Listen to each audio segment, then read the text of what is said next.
Taymor Tay-K McIntyre, the Texas rapper who gained national notoriety in 2017 for his viral song The Race, has been found guilty of murder for the second time. Now 24 years old, Tay-K was convicted by a Bexar County jury in connection with the 2017 killing of 23-year-old Mark Saldivar in San Antonio. While this wasn't a capital murder conviction, which would have guaranteed life without parole, he was found guilty of the lesser charge of murder, which still carries a sentence of up to 99 years in prison, with a slim chance of parole. At the time of the San Antonio incident, Tay-K was already a wanted fugitive. He had escaped house arrest and gone on the run after being charged in the 2016 robbery and murder of 21-year-old Ethan Walker in Tarrant County. That's the case that initially made headlines when Tay-K released The Race, a song glorifying his time on the run. The track blew up on social media and even made its way onto the Billboard Hot 100. What stunned the public even more was the fact that Tay-K was captured just a day after the song dropped, arrested in New Jersey by U.S. Marshals. But the San Antonio case was different. Prosecutors say Tay-K lured Mark Saldivar, a photographer, under the pretense of doing a photoshoot for a new song. The plan, they allege, was a setup for a robbery. Tay-K and several friends picked Saldivar up in a black car, and during that ride, an altercation broke out. Witnesses reported seeing a man, believed to be Saldivar, fighting with someone in the front seat before being pushed out of the vehicle. Another witness described the man jumping on the hood of the car at a traffic light, trying to stop them from getting away. Moments later, the car pulled into a Chick-fil-A parking lot where the man collapsed and died. That man was Mark Saldivar. He had been shot. Surveillance footage confirmed parts of the scene. A black car entered the lot, someone climbed on top of the vehicle, and seconds later,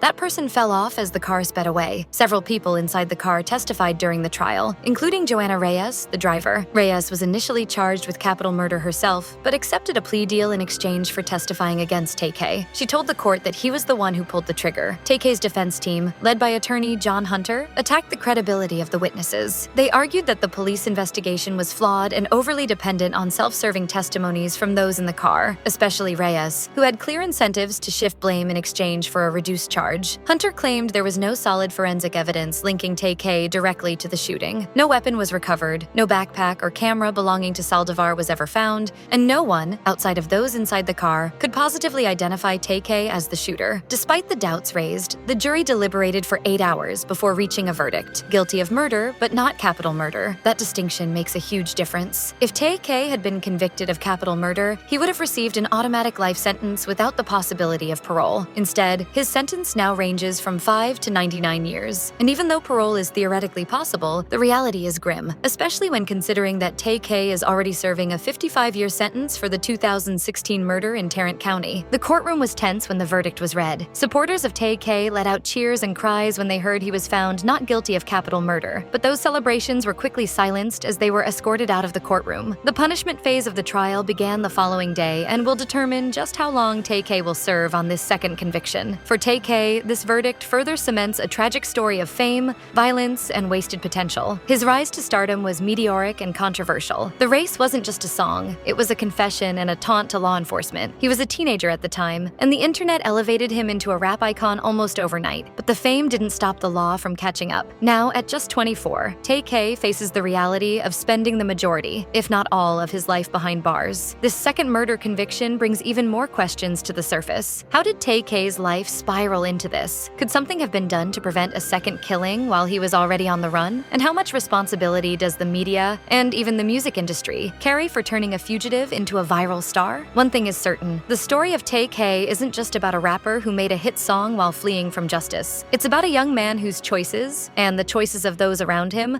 led to irreversible consequences. Now convicted of 2 murders, Tay-K's legacy is no longer just about music. It's a cautionary tale,